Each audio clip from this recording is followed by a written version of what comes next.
সাহাবী বলছিল, আল্লাহ তোকে তো চোখে দেখা যায় না, ওয়ালা তুখালিতুকা দুনুন, তোমাকে তো ধ্যান ধারণায় আনা যায় না, ওয়ালা ইয়াসিফুকাল ওয়াসিফুন, তোমাকে তো বর্ণনা দিয়ে শেষ করা যায় না। তুমি তো শুধু আল্লাহ না, তুমি তো রহমান, তুমি তো রহিম, তুমি তো মালিক। কোনদিন তোমরা ওদের কাছে প্রিয় পাত্র হবে না, কোনদিন তোমরা ওদের কাছে ভালোবাসার পাত্র হবে না, কোনদিন তোমরা ওদের কাছে স্নেহ পাবে না, মায়া পাবে না, মমতা পাবে না। মায়া মমতা যদি পাইতো তাহলে মানবতার মমতাও পাইতো। আমি দেখাইতেছি, যারা সারা দুনিয়ায় প্রাণী নিয়ে কাজ করে, প্রাণীবাদী সংস্থা, যারা প্রত্যেকটা প্রাণী নিয়ে যারা কাজ করে, এটা সারা দুনিয়া ব্যাপী আছে, আমাদের দেশও আছে। এটার হেডকোয়ার্টার হলো আমেরিকা। আজ পর্যন্ত ফিলিস্তিনের ৮০,০০০ মানুষ মারা গেল। দুধের শিশুগুলা এক টুকরা রুটির জন্য এখনো চিৎকার দিয়ে জান দিতেছে। হাজার হাজার ট্রাক খাদ্য নিয়ে দাঁড়ায় আছে। আজ পর্যন্ত প্রাণীবাদী সংস্থা ২ অক্ষরের একটা প্রতিবাদ ইসরায়েলের বিরুদ্ধে দেয় নাই। যদি দিয়া থাকে, কেউ যদি আমাকে দেখাইতে পারে এই বড় মজমায় তার জুতা আমার গাল, চ্যালেঞ্জ তাই না, দিবেও না। আপনি যতই ওদের রঙে রঙিন হন না কেন, আমাদের যুবকরা ৫০ টাকার চুল ৫০০ টাকা দিয়ে কাটায়, চাঁদ রাত্রে ১০০০ টাকা দিয়ে কাটায়। আমাদের সমাজের লোক আধুনিক হওয়ার জন্য লক্ষ লক্ষ টাকা খরচ করে শুধু আধুনিক হওয়ার জন্য। অন্যদের রঙে রঙিন হয়ে, অথচ কোরআন সুস্পষ্ট বলতেছে লান তারদা আনকাল ইহুদ ওয়ালান নাসারা, কোনদিন তোমাদের উপরে রাজি হবে না। যদিও আমাদের নবীজিকে বলছে, নবীজি বলা মানে আমাদেরকে বলা, কোনদিন তোমাদেরকে আপন ভাববে না, কোনদিন তোমাদেরকে পাতে নিবে না, পাতে কোনদিন তোমাদেরকে ২ পয়সা দিয়ে মূল্যায়ন করবে না। অথচ আমরা ২৪ ঘন্টা। আর বন্ধুর ব্যাপারে কি বলছে, ইন কুনতুম তুহিব্বুনাল্লাহ ফাত্তাবিউনি ইউহিব্বুকুমুল্লাহ। বন্ধুর রঙে রঙিন হইতে দেরি শব্দটা যদিও আল্লাহর জন্য শোভনীয় না, আল্লাহ বলে আমি তোকে বুকে উঠায় নিতে দেরি করব না। বন্ধুর রঙে রঙিন হইতে দেরি, আমি তোকে বন্ধু বানাইতে দেরি করব না। বন্ধুর রঙে রঙিন হইতে দেরি, আমি তোকে প্রিয় পাত্র বানাইতে দেরি করব না। বন্ধুর রঙে রঙিন হইতে দেরি, তুই আমার কাছে ভালোবাসার পাত্র হইতে দেরি হবে না। বন্ধুর রঙে রঙিন হইতে দেরি, হায় হায় হায়, তোর নামে আমি জান্নাত লেখা দিতে দেরি করব না। বন্ধুর রঙে রঙিন হইতে দেরি, কবির কথা মতে, কবির কথা মতে, ये दुनिया क्या चीज है, দুনিয়ার দাম কত, লৌহ কলম তেরে হ্যাঁ, আল্লাহ বলে সমগ্র জগৎ আমি তোর নামে লেখা দিয়া দিব। তুই আমার বন্ধুর রঙে রঙিন তো হ। ওই রসুলের রঙে কেউ রঙিন হইতে রাজি না, জুতার বাড়ি খাইতে রাজি। হ্যাঁ হ্যাঁ, রাগ হয় না আমার শব্দতে। আজকে কুকুরের দাম আছে, মুসলমানের দাম নাই।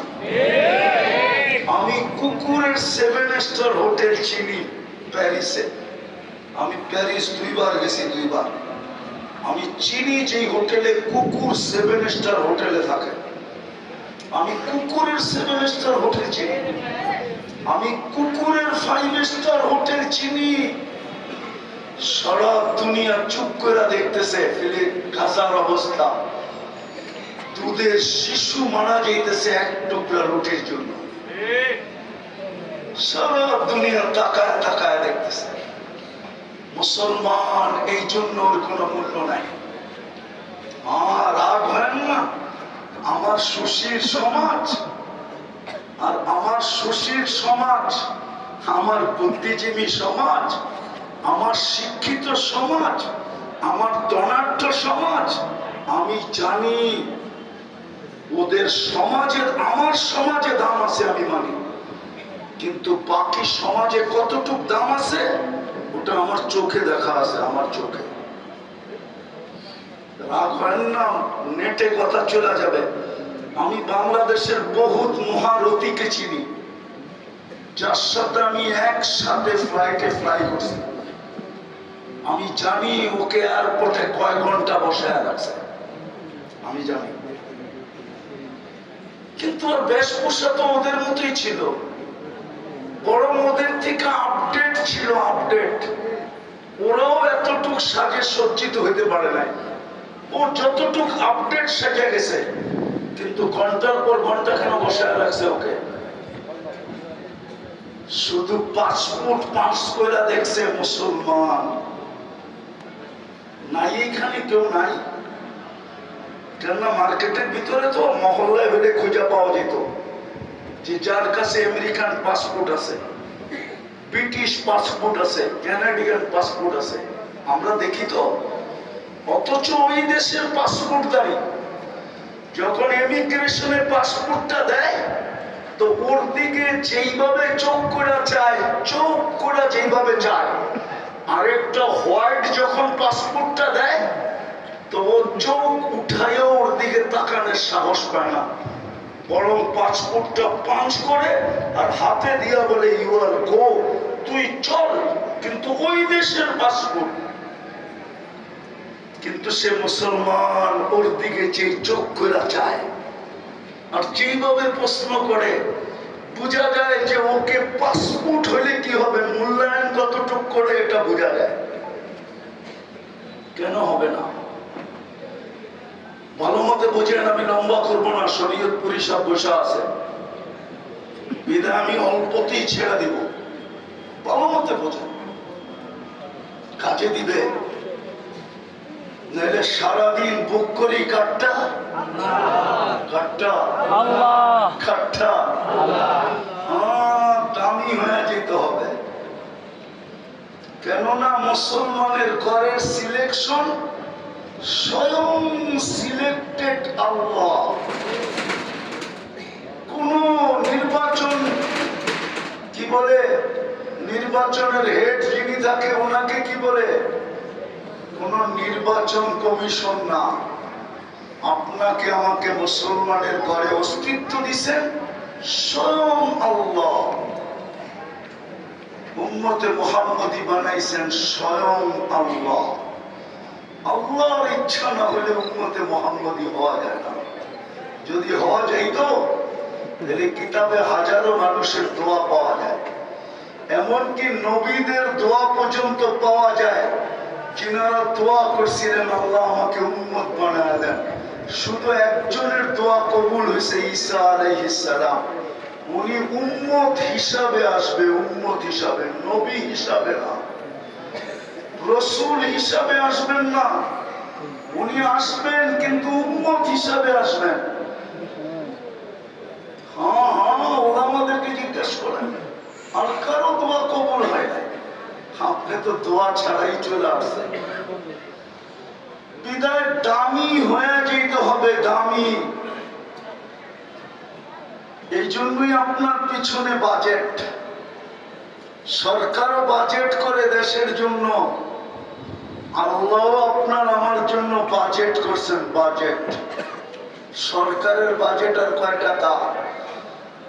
আপনার আমার পিছনে ডেলি প্রযুক্তি দিয়ে মিলাইলে আমি দুই চারটা দেখাই। একটা তো দেখাইলাম পানি।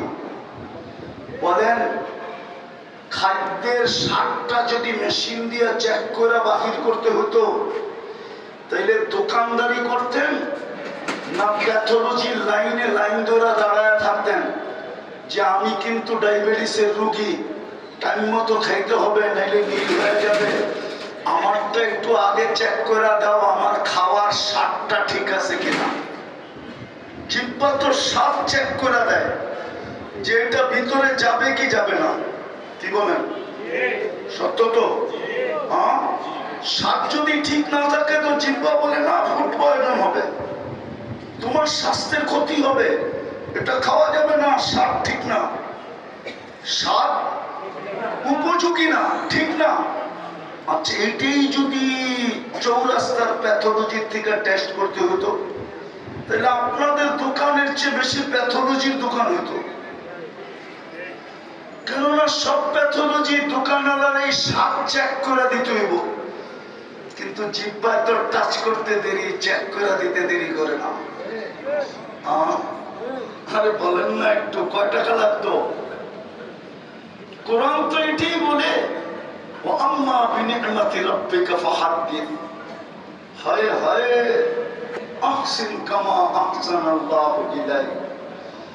হায়, তুই আল্লাহর নিয়ামতটা একটু দেখ না, তোর পিছে কত ব্যয় হইতেছে। সময় নাই, নাইলে আমি কোটি টাকা মিলিয়ে দিতে পারবো বর্তমান প্রযুক্তি দিয়া, যে ডেলি কোটি টাকা ব্যয় হইতো, কোটি টাকা। কিন্তু সার্ভিস কে দেয়? পয়সা নিয়া না ছাড়া? ফ্রি কেন দেয়? কি কারণে দিতেছে? কারণ তো থাকবে।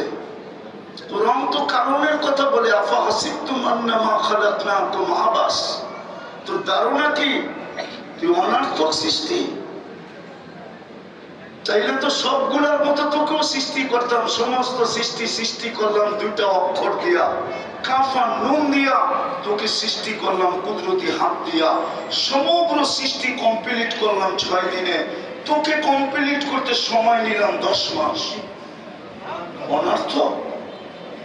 সৃষ্টির ভিতরে সবচেয়ে সুন্দর গঠন দিলাম, যার কসম খায় তো বলতেছেন ওয়াত্তিন ওয়াসাইতুন ওয়াতুর সিনিন ওয়াহাদাল বালাদিল আমিন লাকাদ খালাকনাল ইনসানা ফি আহসানি তাকওয়িম।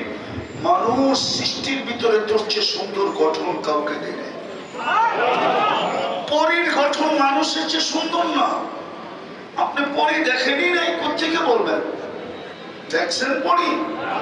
হ্যাঁ না, মনে হয় কেউ দেখছে, ঠিক না? পরীর গঠন মানুষের চেয়ে সুন্দর না। যদি সুন্দর হইতো তো কাইলা ছেড়ারে কেন পরী ধরলো? তো ওর চেয়ে রূপসীকে ধরবে, ঠিক না? রূপালাকে তালাশ করবে, ঠিক না? আমাকে মহল্লার কুচকুচা কালা এই কাইলাটারে কেন ধরলো? বুঝা গেল ওর চোখে কালোটাই হিরু, কালোটাই চাঁদের চেয়ে সুন্দর। আল্লাহ বলে মানুষের চেয়ে সুন্দর গঠন কাউকে দিই নাই, মানুষের চেয়ে সুন্দর আমি কাউকে বানাই নাই, মানুষের চেয়ে সুন্দর রূপসী কেউ নাই, কসম খোদা। তাইলে মিশরের মেয়েদের কথাই সত্য হইতো, মা হাশা লিল্লাহি হাদা বাশার ইন কানা ইল্লা মালাকুন কারীম মা হাদা। মিশরের মেয়েরা ইউসুফ আলাইহিস সালামের রূপ দেখে বলছিল এটা মানুষ হইতেই পারে না, এটা ফেরেশতা হবে। ইন হাদা ইল্লা মালাকুন কারীম। আল্লাহ বলে মার ফেরেশতা এত সুন্দর হয় না, মানুষই সুন্দর। ফেরেশতা তো আমার হুকুমের তৈরি, মানুষ তো কুদরতি হাত দিয়া তৈরি। হাতেরটা সুন্দর বেশি হয় না, হুকুমেরটা সুন্দর বেশি হয়। আবার কুদরতি হাত কার? কোন ফেরেশতার না। কার কুদরতি হাত? আল্লাহর কুদরতি হাতের ছোঁয়া।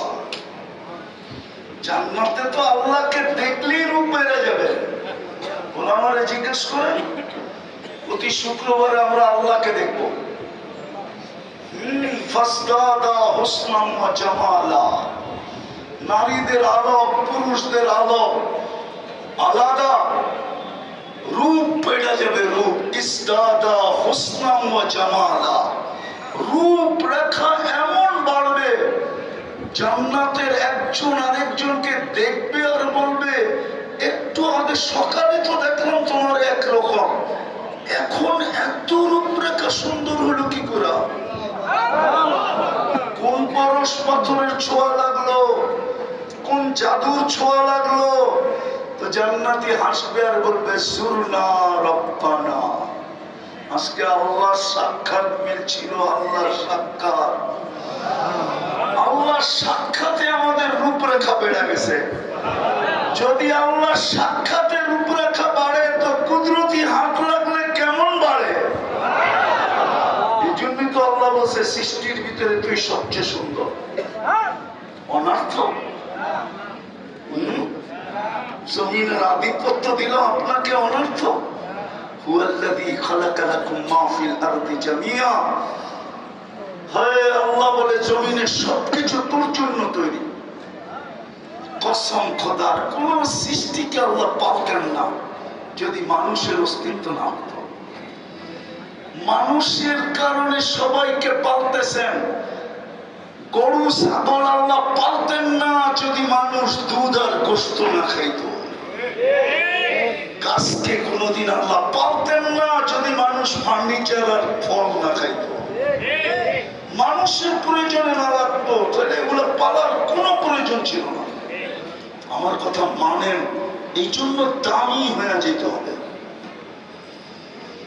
আর দামি হওয়াটা আল্লাহ চায়, এই জন্যই মুসলমানের ঘরে জন্ম, এই জন্যই উম্মতে মুহাম্মাদী, এই জন্যই মুহাম্মদুর রাসূলুল্লাহর আবির্ভাব। নাইলে মানুষের ব্যক্তিত্ব যত বড় বাড়ে তার বিচরণের পরিধিও তত শুধু কমে না, তার বিচরণের পরিধি শুধু কমে না, তার বিচরণের পরিধি চয়েসফুল হইতে হয়, চয়েসফুল। বাংলাদেশের প্রেসিডেন্ট সব জায়গায় যেতে পারে না, মন চাইলেও পারে না, পারে নাকি? পারে না? মনে হয় বোঝেন না আমার কথা। পারে কেন? উনি বাংলাদেশের প্রেসিডেন্ট, এটাই তো প্রথম কারণ। কি প্রেসিডেন্ট? ব্যক্তিত্বের কারণে ওনার সব জায়গায় বিচরণ সম্ভব সম্ভব। আবার চাইতে হইল 2 মাস আগের থেকে নিয়ে প্রস্তুতি নিতে হয়, ঠিক না? সত্য না? তাহলে মুহাম্মদুর রাসূলুল্লাহর চেয়ে বড় ব্যক্তিত্ব কে?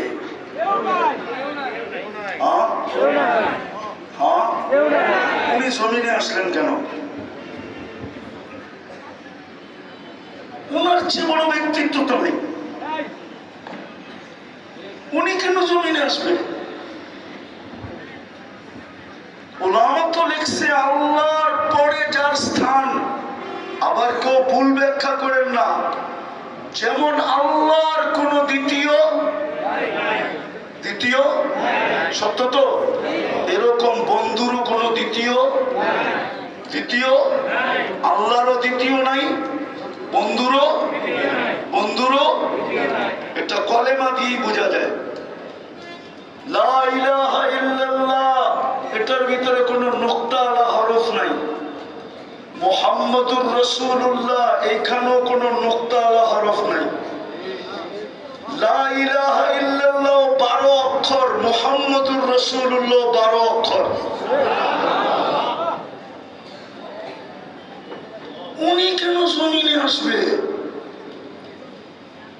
যার বিচরণ ওইখানে, যেখানে নূরীদের সর্দার ফেরেশতা নূরের তৈরি, জিবরিল নূরীদের সর্দার, ফেরেশতাদের সর্দার। মেরাজের রাত্রে সিদরাতুল মুনতাহা পর্যন্ত পৌঁছে আল্লাহ রাসূলকে বলতেছে আগে যান, আর আগের জগৎটা পুরাটাই নূর আর নূর। কি কি আরে বলেন না কি? জিবরিল আলাইহিস সালাম বলতেছে আমি, বলছে আগে যাবেন না, বলছে অনুমতি নাই। অনুমতি অনুমতি অনুমতি নুরীদের সর্দার পর্যন্ত ফেল, অনুমতি নাই। আবার আরেকটা কথাও বলছেন, আমার শরীরে শক্তিও নাই, ওইখানে যাওয়া যাবে না। কে যাবে? আপনি। যিনি চাইতে চাইতে চাইতে চাইতে আরশের নিচ পর্যন্ত গেছেন, ওইখান থেকে আল্লাহ বলছে আরশের উপরে আসেন। তারপরে আসছে দানা দানা দানা দানা দানা সুম্মা দানা সুম্মা ফাকাবা কাউসাইনি আও আদনা।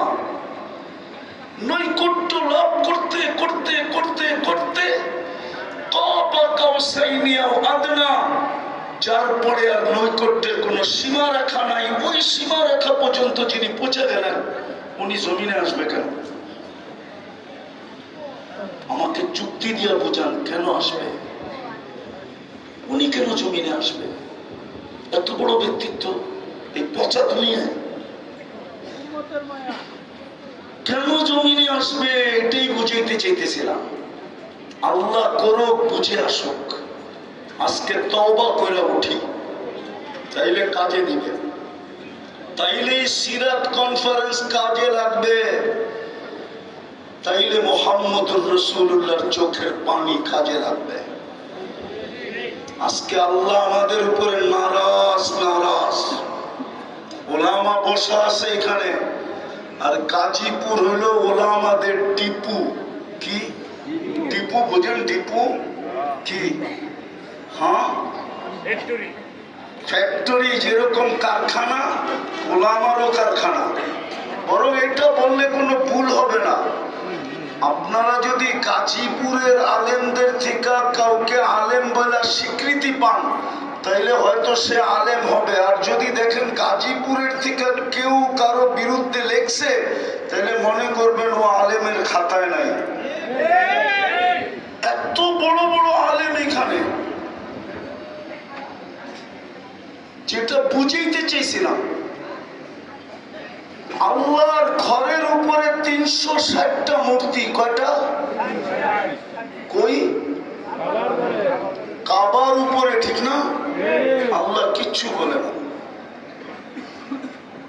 আল্লাহর ঘরের তোয়াফ উলঙ্গ, কিচ্ছু বলে না। ওই চত্বরে বসে 360-এর পূজা করতেছে, কিচ্ছু বলে নাই। খালি বন্দুকের তাব্বান লাকা বলতে দেরি। তাব্বান লাকা মনে বুঝাইতে পারি না। তাব্বান লাকা বলতে দেরি। আবু লাহাব শুধু এই শব্দটা বলছিল, তাব্বান লাকা সাইরাল ইয়াউম। তাব্বান লাকা বলতে দেরি। আল্লাহ সাথে সাথে জিবরিল আলাইহিস সালামকে পাঠায়া সূরা তাব্বাত ইয়াদা দিতে দেরি করেন না। আল্লাহ কিয়ামত পর্যন্ত বুঝাইছে, আমার বিরোধিতা আমি মাইনা নিব, আমার নাফরমানিও মাইনা নিব, কিন্তু আমার বন্ধুরটা মানব না। আমার বন্ধুর বিরোধিতা মানব না। আল্লাহ আপডেটটা মাইনা নিবেন কেন? বলবে আমাকে তো চোখে দেখা যায় না, এই জন্য হয়তো মেনে নিব। আমাকে তো ধ্যান ধারণায় আনা যায় না, এই জন্য হয়তো মেনে নিব। আমাকে তো বর্ণনা দিয়ে শেষ করা যায় না। লা তারাকাল উয়ুন ওয়ালা তুখালিতুকাদ দুনুন ওয়ালা ইয়াসিফুকাল ওয়াসিফুন। কোন সাহাবী বলছিল, আল্লাহ তোকে তো চোখে দেখা যায় না, ওয়ালা তুখালিতুকাদ দুনুন, তোমাকে তো ধ্যান ধারণায় আনা যায় না, ওয়ালা ইয়াসিফুকাল ওয়াসিফুন, তোমাকে তো বর্ণনা দিয়ে শেষ করা যায় না।